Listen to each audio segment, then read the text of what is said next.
Olá pessoal, vamos ao nosso estudo bíblico de hoje. Vamos estudar o Evangelho segundo Mateus, capítulo 19, versos 13, 14 e 15.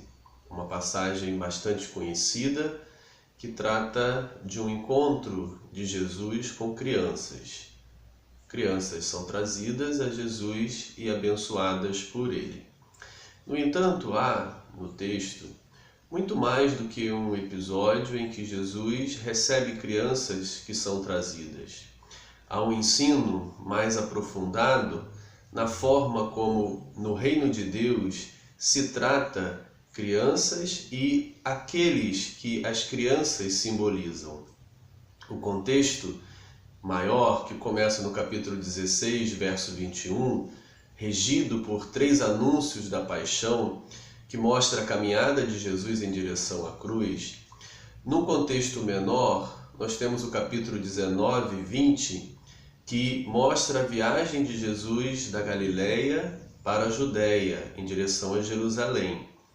E no contexto imediato, capítulo 19, verso 1 e 12, nós vemos Jesus protegendo e ajudando mulheres naquele contexto de exploração, naquele contexto de marginalização daquelas famílias, daquela sociedade na época de Jesus, em que as mulheres eram repudiadas, despedidas pelos seus maridos por qualquer motivo, expondo-as a perigos e a ficarem desprotegidas numa sociedade completamente patriarcal daqueles dias.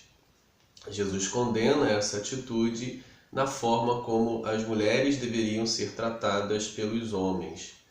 O texto segue e agora outro grupo familiar é tratado no texto por Jesus. Esse outro grupo familiar são as crianças, ou todos aqueles que estão na posição de criança naquela família patriarcal. O homem, o senhor da casa, é o chefe absoluto de todos. A esposa está sob o seu serviço, sob a sua autoridade. E não somente a esposa, mas todos aqueles que estão na casa, sejam filhos, agregados ou escravos, servos, estão sob esse poder do homem, do senhor da casa. E é esse domínio que é condenado pelo Senhor Jesus, que propõe no reino de Deus um tratamento, uma família alternativa, sem a dominação de uns sobre os outros, de forma que todos sejam irmãos. Essa é a proposta de Jesus para o reino de Deus, a família de Deus. Na família de Deus, Pai só existe um, que é Deus, e todos os demais são irmãos, mãe e irmãos, como Jesus disse em outra oportunidade. Então nós vamos analisar hoje esses 3 versículos, Mateus 19, 13, 14 e 15, onde esses versículos trazem grandes ensinos para as nossas vidas. O primeiro verso 13, apresenta logo como primeira palavra, trouxeram, diz o texto, trouxeram-lhe então algumas crianças para que lhes impusesse as mãos e orasse, mas os discípulos os repreendiam. É interessante que no Evangelho de Mateus o verbo trazer aparece várias vezes e sempre, na maioria das vezes, esse verbo trazer tem um sujeito oculto. Não se indica quem, nominalmente, por exemplo, traz o necessitado diante de Deus. Então nós temos o sujeito do verbo trazer oculto, que é aquele que traz o necessitado, a criança, o debilitado, aquele que está numa condição frágil para Jesus, que não é indicado no texto nominalmente, mas representa todos aqueles que entenderam a vontade de Deus e perceberam que a solução dos problemas é trazer os necessitados até Jesus. Por outro lado, nós temos os trazidos. Aqueles que são trazidos sempre estão em condições de debilidade, sejam enfermidades, sejam possessões, sejam crianças que estão marginalizadas ou são marginalizadas. Por exemplo, no capítulo 4, verso 24 do Evangelho de Mateus, inaugura-se o ministério de Jesus e é dito que trouxeram-lhe ou traziam-lhe muitos enfermos. Temos também o episódio em Cafarnaum, na casa, onde trouxeram-lhe um paralítico. Então nós temos várias passagens que eu poderia até citar para vocês para uma conferência dos textos. Mateus 4, 24, 8, 16, 9, verso 2 e verso 33, capítulo 12, verso 22, capítulo 14, verso 35, capítulo 17, verso 16. Em todos esses textos há o verbo trazer. Os que trazem entendem, ou é mostrado como entendendo o chamado do Senhor. E os trazidos são sempre aqueles que estão na condição de debilidade e de necessidade. Assim também o nosso texto começa com esses que trazem, que não são repreendidos por Jesus. Esses que trazem revelam-se ou manifestam-se como aqueles que entenderam o caminho do Senhor. E o texto, nosso texto, apresenta uma repreensão, uma correção de Jesus aos discípulos. São estes que no texto não entendem a vontade de Deus e o caminho do Senhor e precisam ser ensinados e corrigidos. Os que trazem esse sujeito oculto, esses sim são apresentados como aqueles que estão dentro da vontade do Senhor. Então, no nosso texto, os que trazem algumas crianças. E aí a gente para novamente para analisar como as crianças são apresentadas no Evangelho de Mateus. Logo no início do Evangelho, no capítulo 1, nós temos a primeira criança apresentada. E essa criança é Jesus Cristo, que, diante da gravidez da sua mãe, José, o noivo, já esposo, porque o noivado era basicamente o casamento estabelecido, sem a coabitação, mas já era considerado um casamento e só poderia ser desfeito por razões fortes, segundo a palavra de Deus no Evangelho de Mateus. Então nós vemos ali no capítulo 1 José. José, diante da criança que está no ventre de Maria, não se preocupa com ela. A sua preocupação é consigo mesmo, com a sua reputação, com a sua honra. Então ele decide em seu coração deixar Maria e a criança que ela espera secretamente e abandoná-los e deixá-los para lá. Então você imagina a situação que esta criança vai enfrentar naquele contexto social sem uma família, sem a presença do pai. E o que provavelmente Maria vai enfrentar estando grávida sem a presença de um marido. Isso já revela para nós como que o homem, o senhor da casa, pensa a respeito da criança. A criança é irrelevante. O mais importante para ele ali é salvar a sua reputação, é salvar a sua honra. Ele pensa em si mesmo. Aí, nós conhecemos o texto lá do capítulo 1, há uma intervenção divina. O anjo do Senhor aparece para José e diz para ele mudar de atitude, para ele considerar a criança, para ele se preocupar com a criança, porque a criança é importante. A criança tem um valor especial para Deus e ele então deveria abandonar a sua ideia de separar-se ou abandonar a criança e a sua mãe e deveria então assumir a criança como pai e cuidar dela.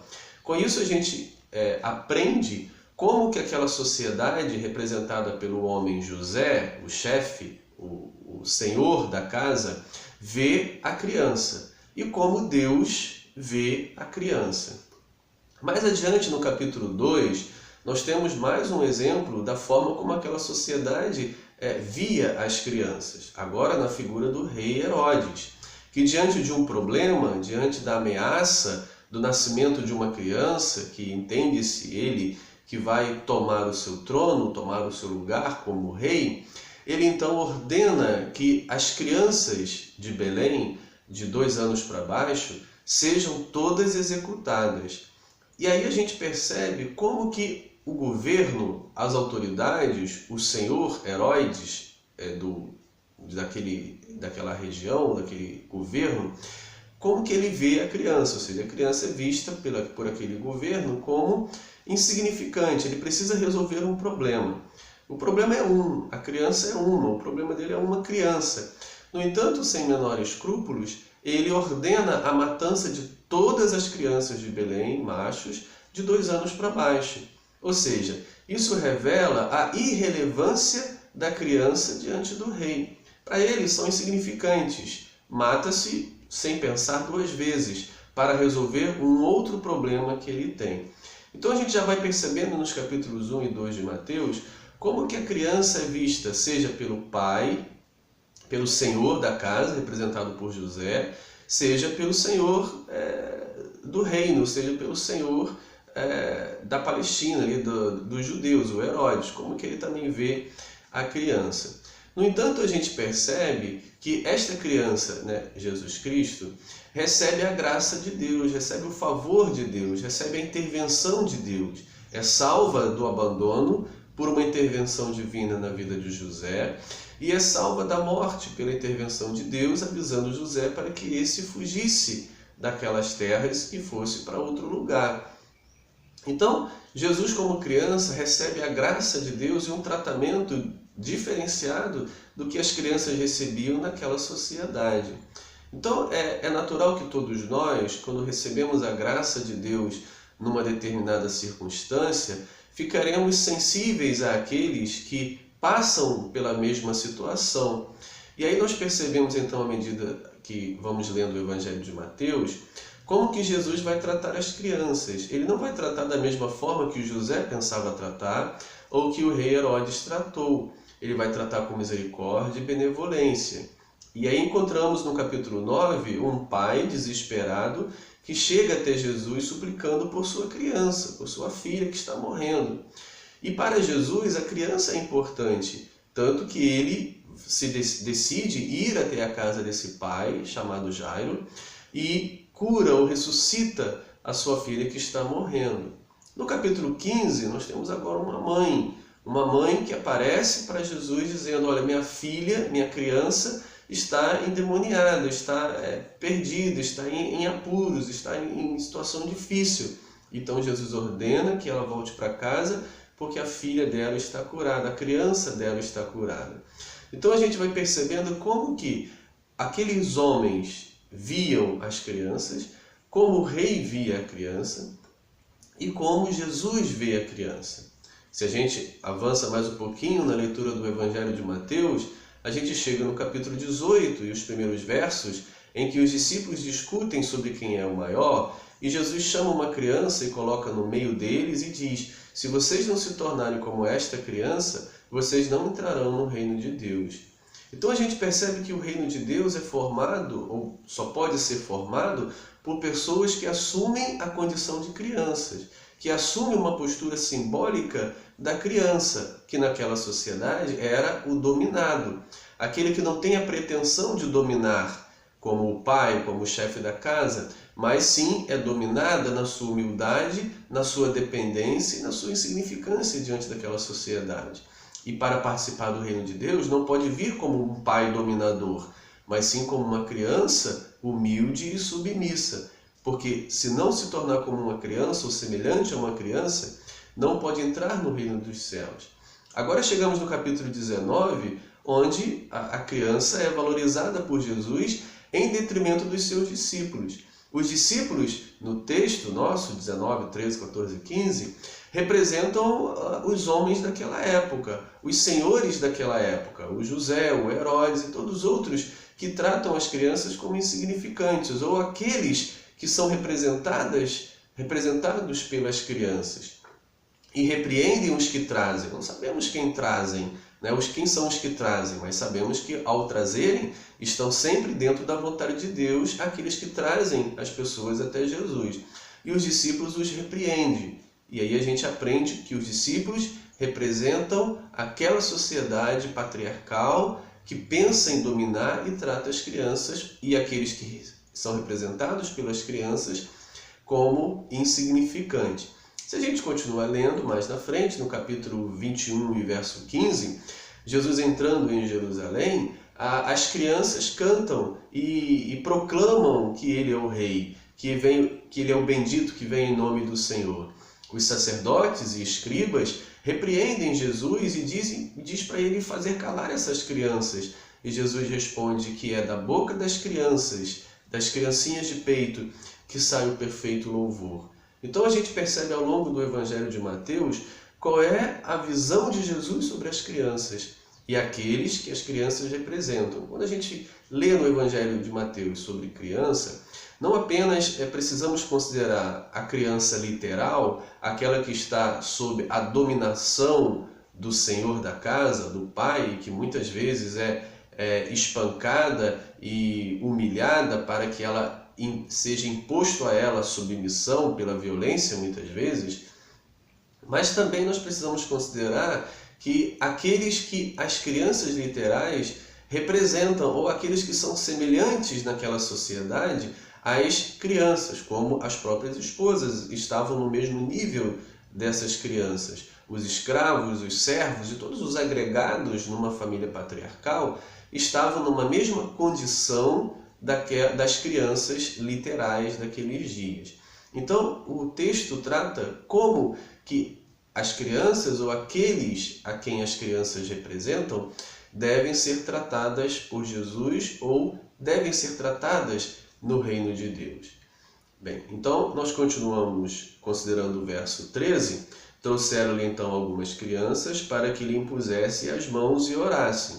Mais uma vez a gente encontra um outro termo nesse texto que precisamos considerar o seu significado no Evangelho de Mateus, que é, por exemplo, as mãos. As mãos têm o significado de abençoar, mas também de fazer o mal, também de fazer a violência. Por exemplo, no capítulo 17, verso 22 do Evangelho de Mateus, é dito: reunidos eles na Galiléia, disse-lhe Jesus: o Filho do Homem está para ser entregue nas mãos dos homens. Então nós temos ali as mãos dos homens que trazem a violência, que traz a morte, que infligem a dor sobre o Filho do Homem, sobre qualquer outro daquela época. E por outro lado, nós temos as mãos de Jesus. As mãos de Jesus que abençoam, as mãos de Jesus que trazem salvação, que trazem a cura, que trazem o abraço e que trazem o socorro a todos que são trazidos a Ele. E aí a gente precisa fazer uma avaliação nossa, uma aplicação pessoal. As nossas mãos são semelhantes às dos homens ou as nossas mãos são semelhantes às de Jesus?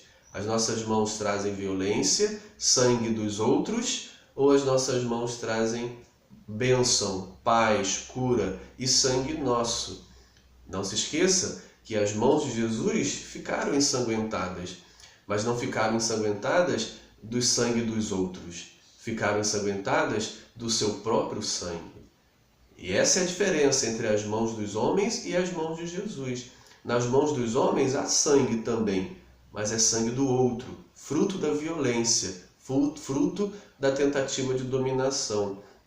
Mas nas mãos de Jesus há o seu próprio sangue, o sangue seu, que ele entrega a sua vida pelos outros. Nas nossas mãos haverá sangue dos outros ou nosso próprio sangue? E aí continuamos lendo e chegamos então à finalização do verso 13, onde temos aí a adversativa dizendo: mas os discípulos os repreendiam. Mais uma vez, considerando o verbo repreender no Evangelho de Mateus, chegamos à conclusão na leitura do livro que aqueles que quando os homens repreendem, eles sempre estão contra a vontade de Deus. E quando Jesus repreende, ele sempre está de acordo com a vontade de Deus. Podemos considerar alguns exemplos. Pedro, diante das palavras de Jesus, que disse que seria entregue nas mãos dos homens, que seria morto, que os sacerdotes, os escribas, os anciãos tirariam-lhe a vida e ele ressuscitaria no terceiro dia. Pedro então chama-o à parte, no capítulo 16, e diz: olha, isso não vai acontecer. Pedro o repreende, dizendo: olha, para de falar isso não vai acontecer, Deus não vai permitir que isso aconteça. E aí Jesus responde a Pedro dizendo: tu não compreendes a vontade de Deus. Sai para lá, Satanás, o inimigo. Ou seja, quando Pedro repreende a Jesus, ele está contra a vontade de Deus. Há um outro episódio na cura do cego de Jericó, que gritava: Jesus, filho de Davi, tem misericórdia de mim. E as multidões o repreendiam, dizendo: cala-te, não incomodes o mestre. Mais uma vez, a multidão repreendendo não reflete a vontade de Deus, pois Jesus então manda que aqueles que estavam próximo dele fossem buscar o cego. Então a gente percebe no Evangelho de Mateus, quando os homens repreendem, e aqui temos outro exemplo, os discípulos repreendem aqueles que trazem as crianças e por isso estão fora da vontade de Deus, não refletem a vontade de Deus. Mas por outro lado, quando Jesus repreende, esse sim repreende segundo a vontade de Deus. Um exemplo que posso citar é na passagem do mar, na calmaria do mar. O mar agitado, as ondas altas, o vento forte, e Jesus então repreende as ondas e o vento e traz bonança. Outra circunstância também de exorcismos, Jesus repreende os espíritos malignos. Então a gente percebe que quando os homens no Evangelho de Mateus repreendem, estão contra a vontade de Deus. Mas quando Jesus repreende, está dentro da vontade de Deus. E os discípulos são repreendidos, porque eles não estão dentro da vontade de Deus. Jesus os repreende pela repreensão deles aos que trazem. O ensino se dirige aos discípulos. Os que trazem não precisam aprender nada, porque os que trazem já estão dentro da vontade de Deus. As crianças não são alvo do aprendizado no texto, porque elas são os necessitados que são trazidos. Quem precisa aprender no texto são os discípulos. Precisam aprender o valor que Jesus dá àqueles que a sociedade considerava nos dias de Jesus, considera hoje marginalizados, insignificantes, sem valor nenhum, como se fosse um peso que atrapalha a sociedade de caminhar em direção às melhorias. Assim é a visão dos homens, assim é a visão do mundo. Mas Jesus repreende todos aqueles que desconsideram esses chamados pesos que atrapalham a caminhada, pois Jesus os recebe, estende as suas mãos sobre eles, os abençoa, ora por eles. O verso 14, Jesus, porém, disse: deixai as crianças, o termo é paidia, o mesmo termo do verso 13, paidia, crianças. Deixai as crianças, não os embaraceis de vir a mim, porque dos tais, ou numa melhor tradução, porque as que são como estas é o reino dos céus. Bem, essa palavra está de acordo com o capítulo 18, os primeiros versos, em que Jesus toma uma criança, põe no meio dos discípulos e diz: se vocês não se tornarem como esta criança, vocês não entrarão no reino dos céus. Ou seja, então o que está dizendo aqui, que aqueles que são como estas crianças, que estão na condição destas crianças, a estes pertence o reino dos céus. Nas bem-aventuranças nós encontramos os pobres de espíritos, bem-aventurados, pobres de espírito, porque deles é o reino dos céus. Bem, aí o verso 15 a gente finaliza mostrando, o autor mostra-nos que, e tendo-lhes imposto as mãos, retirou-se dali. É sempre importante observar essas retiradas de Jesus. Jesus se retira do lugar onde não se está de acordo com a vontade de Deus.